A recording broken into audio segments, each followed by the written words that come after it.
In many of the cases, it's precisely the opposite. It's why, beyond the obvious economic costs, it's foolish to propose higher rates as a solution to our fiscal crisis. Mr. President, I ask unanimous consent that the Wall Street Journal op-ed that I mentioned be inserted in the record at the conclusion of my remarks. Without objection. Thank you, Mr. President. I note the absence of a quorum. Clerk will call the roll. Mr. Akaka.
ask consent the quorum call be suspended Without objection. and consent to speak as if in morning business. Without objection. Mr. President, it was about 10 years ago that I received a call to my office in Chicago from a Korean-American mother who was concerned about her daughter. Her daughter had been brought to the United States at the age of 2, had grown up in the United States, all her brothers and sisters born here as well, and her daughter had been accepted on a music scholarship. Turns out she was an extraordinarily talented concert pianist. And she was graduating from high school and had been accepted at Juilliard School of Music and the Manhattan Observatory School of Music. And in filling out the application, there was a question about her daughter's citizenship. Since she brought her daughter here on a visitor's visa at the age of 2 and never filed any papers, she wanted to know her daughter's status. Well, it turns out her daughter's status was very clear. She was undocumented. And the law was also very clear, that this 18-year-old girl who had lived here for 16 years was told she had to leave America. There was no recourse. And she wasn't even being sent back to Korea because the family had transited from Korea to Brazil to the United States. They wanted to ship her to Brazil, a country she was not even aware of, and a language she didn't speak, Portuguese. In that situation, her mother said, "What can we do?" And I checked with the law, and it turned out there was no place to turn. Her daughter was without a country. That's when I introduced the DREAM Act. And the DREAM Act is legislation which says if you came to the United States as a child, if you've been a long-term resident of the United States, you have good moral character, and you graduate from high school, we'll give you 2 chances to become legal in America. You can either enlist in our military, or you can finish at least 2 years of college. That was 10 years ago, Mr. President. I'm still working to pass that legislation. And over the period of time that I've worked on it, I've met hundreds, maybe more, of people just like that young girl I just described. They are young people who have that kind of exciting look in their eyes that they want to be part of this world. Most of them are college students or college graduates. But they can't make the first move toward the life that they want to live because they are undocumented. And that's why I continue to come to the floor of the Senate each week and tell their stories, urging my colleagues on both sides of the aisle that in the name of justice, give these kids a chance. We have a pretty basic principle in America. We don't hold kids responsible for the wrongdoing of their parents. We tell kids, you're responsible for your own life. Do the right thing. Go to school. Don't get in trouble. Study. Aspire to greatness. Go to college. And they do. And these kids do too. But they have an obstacle that most children in America don't have. They have no country. Senator Menendez of New Jersey, my friend and colleague, had a great statement on the floor, and I've used it many times. I credited you the first time, but I'll credit you again because you're here. He tells of these young people getting up every day in a classroom, putting their hands to their heart and pledging allegiance to the flag of the United States of America, going to events where they sing along with the only national anthem they know, and in the eyes of the law, in the eyes of America, they are not part of us. They are somewhere in the middle. Is that right? Is it fair? Is it a standard that we want to establish in this country when it comes to justice? I don't think so. We need these young people. They're not only bright and energetic, they can become tomorrow's leaders in our military. That's why Secretary Robert Gates, who's retiring this month as Department of Defense Secretary, supports this legislation. That's why so many others have stepped up in both political parties and said, this is a smart thing to do. Give these young people a chance to prove themselves. Just had a discussion in my office about H-1B visas. These are visas that we offer to foreigners, people who weren't born in the United States, to come here and work because we need their talent pool to be part of an expanding American economy. What about the talent pool of these DREAM Act students? As I've told their stories on the floor, these are students who are extraordinary, chemical engineers, mechanical engineers, teachers, aspiring attorneys, but they can't do any of those things because they have no citizenship status in America. I want to share the story of two of them. I know that Senator Menendez is on the floor, and this won't take long. The first is Diana Banda. This is her photo. Diana was brought to the United States in 1993 at the age of 3. She grew up in Oregon and dreamed of being a first responder. She volunteered with the American Red Cross and her community emergency response team. During her senior year in high school, Diana was diagnosed with thyroid cancer. Thankfully, after a long, long struggle, she is cancer-free. After her recovery, Diana is more determined than ever to pursue her dream.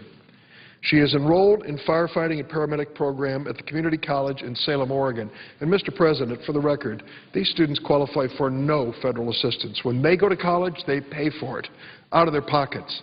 They sacrifice more than many students because they're determined to get an education.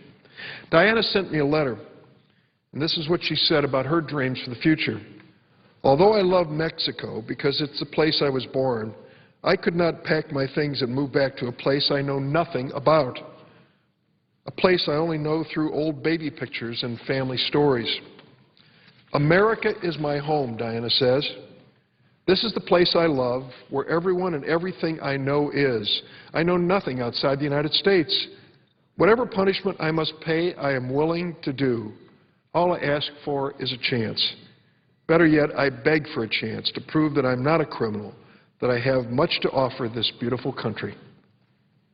So should we deport Diana Banda, a cancer survivor, a future paramedic, back to Mexico, a country she left behind when she was just a toddler? Should we accept her invitation to punish her?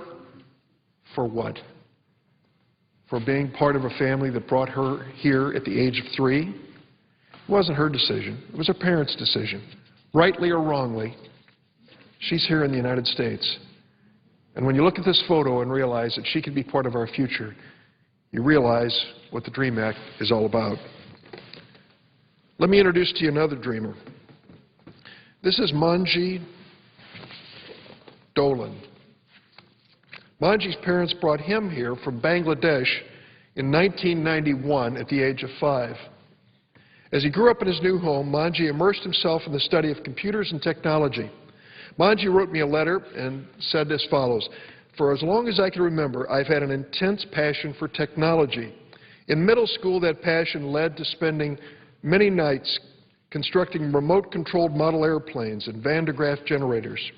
In high school, I fell in love with computers and the Internet, spending my senior year creating an online newspaper for my school." Manji didn't know about his immigration status until he started applying for colleges. He asked for his parents what he should say in terms of his immigration status, and that's when he learned that he was undocumented. In 2008, Manji graduated from the University of North Carolina at Chapel Hill, an outstanding school. And again, let me put in the record, these students who graduate from college do it facing sacrifices many students don't. They get no federal assistance, none. Manji's prospects are limited. Even though he graduated from the University of North Carolina at Chapel Hill, an outstanding school, and he's being courted by the technology industry, they want to hire this bright young man. He's even been offered a job as a lead engineer for a startup company in Silicon Valley. Manji's prospects, of course, are constricted because of his immigration status. The DREAM Act would give him a chance to pursue his dreams and contribute his talent to the only country he's ever called home. Here's what he told me: "I've turned down several great job offers from reputable companies because of my status. The DREAM Act would let me take my passion for technology to the next level by allowing me to move to Silicon Valley and pursue my dream as an Internet entrepreneur." Mr. President, when you look at some of the most amazing technology in America today, you will find that many, many times it is a product of immigrants who came to this country and created companies that employ thousands of people. I don't know if Manji would be one of those persons. I think he deserves a chance. Would America be better off if we sent him back to Bangladesh, a country he hasn't been to in 20 years? Of course not. There's so much discussion in the day about America's economic future in the 21st century. Every year, with all those H-1B visas, we bring in talented people from overseas, while at the same time, our laws banish these talented people that I've just talked about back to countries they never have known of as they've grown up. We could use people with Manji's talents in America. We can use them in technology, as we can use Diana in the field of medicine. I first introduced this bill 10 years ago. Since then, I have met so many immigrant students who would qualify. Like Diana Banda and Manji Dolan, they're really Americans at heart. They're willing to serve our country, even risk their lives for our country, if we would just give them a chance. I urge my colleagues in this political town, this partisan town, on this issue, let's put it aside. Let's support basic justice and fairness. Let's give these kids a chance. I'm willing to stake my reputation as a United States Senator on the fact that America will be a better place when the DREAM Act becomes law. Mr. President, I yield the floor.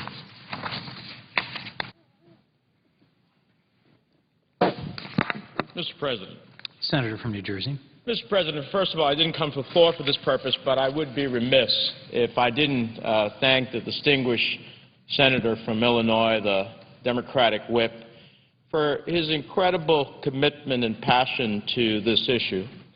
I've seen him just about every session take out time every day to both dramatize and put a human face on this opportunity to turn some of America's greatest prospects into opportunity, prosperity for this entire country.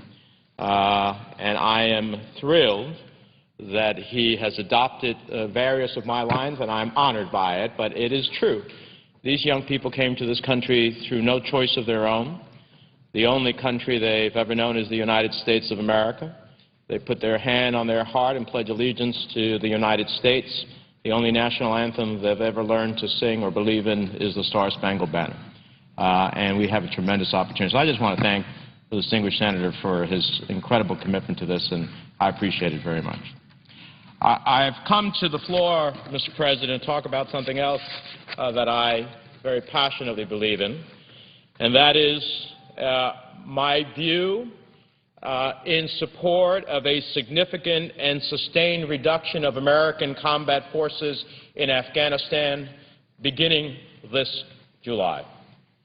In short, Mr. President, I believe the time has come to move from a strategy of counterinsurgency to one of counterterrorism, a strategy that would rely on our specialized military forces to continue to engage those who present a real and continued threat to the national security of the United States, one that would allow us to bring home a majority of troops serving in Afghanistan. Now, after September 11th, almost a decade ago, we were clearly justified in intervening in Afghanistan to defeat al-Qaeda and bring bin Laden to justice for the atrocities they committed against Americans on our own soil. And I supported President Bush at that time in that effort. I have a standard. If I'm willing to send my son and daughter to fight for America on behalf of the nation's national security interests, I'll vote to send anyone else's sons and daughters. Unlike Iraq, where I did not believe it was in the national security interests of the United States, and if I won't send my son and daughter, I won't vote to send anyone else's sons or daughters. But in Afghanistan nearly a decade ago, that's where the perpetrators of September 11th were. It was the right engagement. But our original goals have largely been met in that respect. And today, even according to the director of the CIA, fewer than 100 members of al-Qaeda remain in Afghanistan. Since September 11th, we are painfully aware that the world is a different place, and we will always have to be vigilant.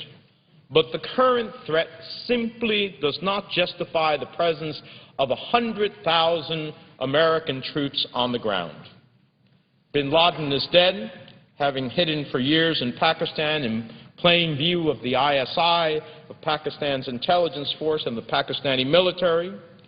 Clearly, the issue at hand is about terrorism, not insurgency. Terrorism is a borderless issue represented by the unimpeded movement of the Taliban into Pakistan and a safe haven in Abbottabad for al-Qaeda's leader. In finding bin Laden and bringing him to justice, we have struck a serious blow to al-Qaeda's network that permits us to now reconsider our mission and the wisdom of pursuing a broad and open-ended strategy of nation-building in Afghanistan, because, make no mistake about it, what we are doing in Afghanistan is nation-building. And it's interesting, I have heard speeches on the Senate floor and in my previous service in the House about how we should not be nation-building by many of my colleagues on the other side of the aisle, that that's not a vital national interest. Well, that's exactly what we are doing here. And the costs of our current strategy are too high, in lives lost, in futures unraveled by injury, and in taxpayer dollars spent.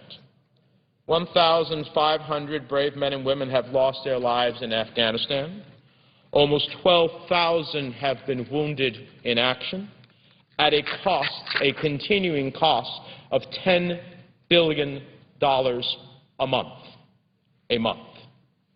Non-military contributions to Afghan reconstruction and development from 2002 to 2010 have reached $19 billion, a number which is expected to surge as we transition to a civilian mission.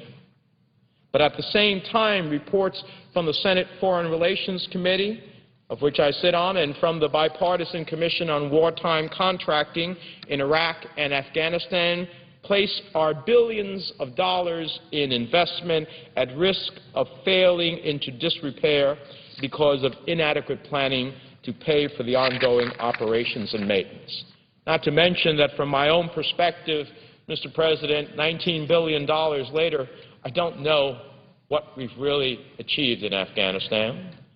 And in my mind, not only are the costs in lives and treasure far too high, but there is a growing consensus that absent a very long and sustained commitment involving many troops on the ground, that we can't win the hearts and minds of the Afghan people. Or for that fact, even President Karzai, who in my view has not proven to be a good partner. Karzai most recently suggested that the United States and NATO forces risk becoming an occupying force that would be, in his words, ousted from the country. All these lives later, American troops lost, to do what? To have a counterinsurgency effort, which is what? Fighting insurgents, to give the Afghan government the opportunity to sustain itself, to defend itself, to govern itself, and we are an occupying force? We are an occupying force? We have to ask, Mr. President, even if we are willing to make the enormous economic commitment required to build a democracy and to fund the necessary security elements at the cost of tens of billions of dollars per year, what is the likelihood of our success? The Afghan government is corrupt. Our working relationship with President Karzai continues to be challenged. Today, I believe he made some other comments, either today or yesterday, again, that malign the very nation that is there defending them with the sons and daughters of America, with the national treasury of America, in a country that, by the way, has $1 trillion of precious deposits of various minerals that, if properly pursued, would be able to fund the Afghan nation for years to come. And when they gave out their first contract, who did they give it to?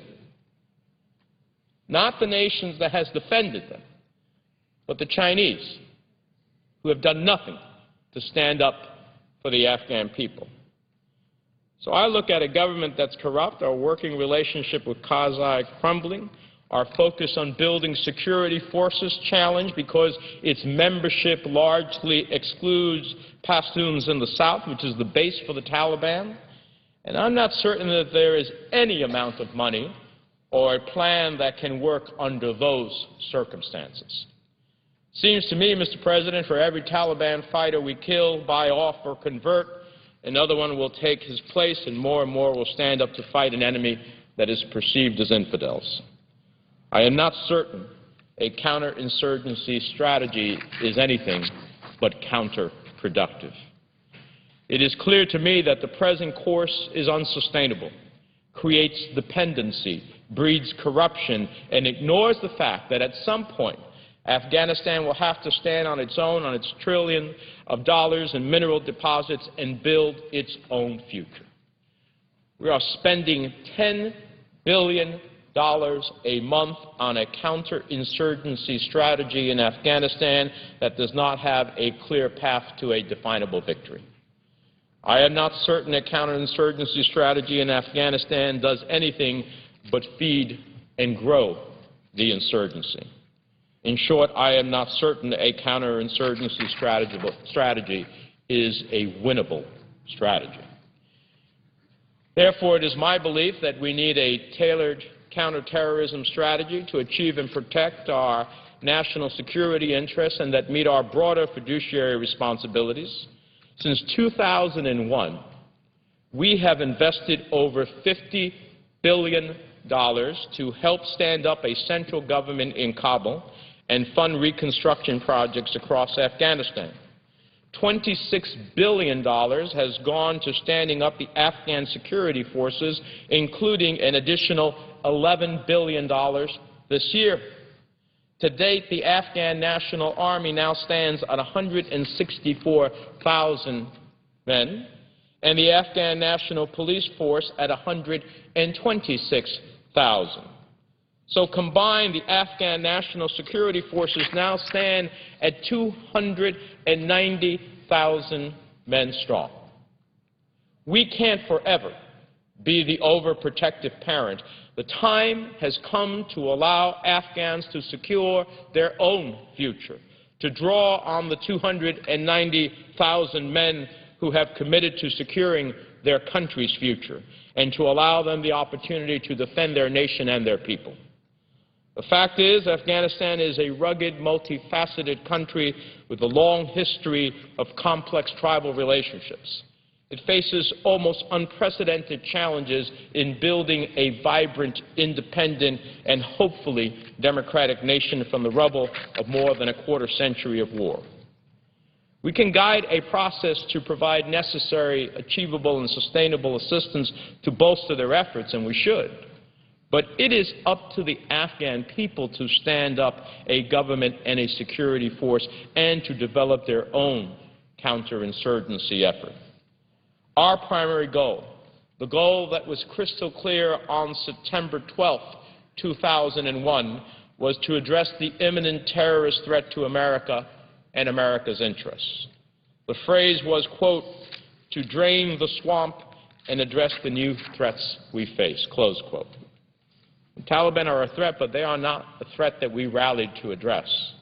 Any counterterrorism strategy we employ now can necessarily deal with any Taliban issues that would be a threat to American security, but the primary threat to America and to American interests is posed by al-Qaeda.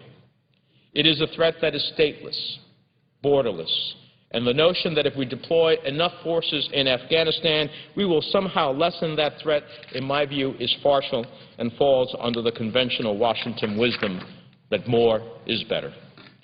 In my view, Mr. President, better is better. A mission better focused on the threats, with specialized troops better trained to better locate and destroy terrorist hideouts. A mission with resources better spent on projects that are necessary, achievable, and sustainable. In short, we need a better, not a bigger mission. In my view, Mr. President, we must accelerate the transfer of nation-building and nation-protecting to the Afghan people and their government. We must remain ever vigilant and ever prepared to protect our national security interests and eliminate any new terrorist threats that emerge. We should continue to identify areas where our advice and assistance can strengthen the Afghan government and the institutions of democracy. But our mission, should be one of counterterrorism, not counterinsurgency. We need to concentrate our resources on the real threats in the region, threats to U.S. citizens and U.S. interests, and threats that could destabilize Pakistan and place nuclear materials at risk, which would be a very real and present threat to national security and the security of the region, a threat we cannot abide. We entered Afghanistan to address a threat vital to the national security of our country. By reforming our mission, targeting our unique military resources, and refining our assistance mission to focus on sustainable and achievable outcomes, we can achieve that goal with fewer troops and less money.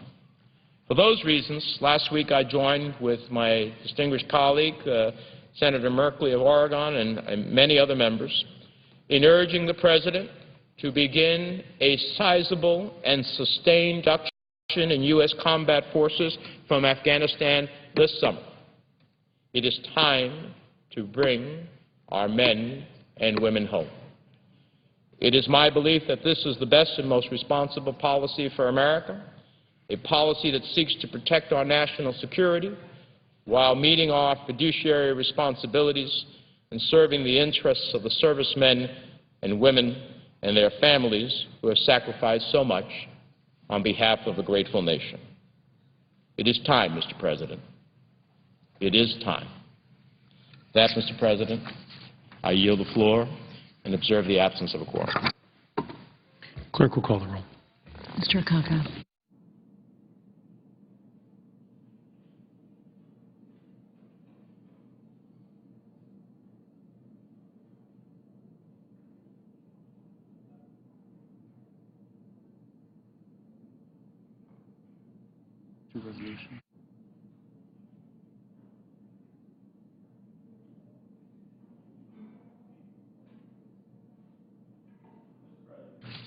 The Senator from New Jersey. I ask unanimous consent that the quorum call be vitiated.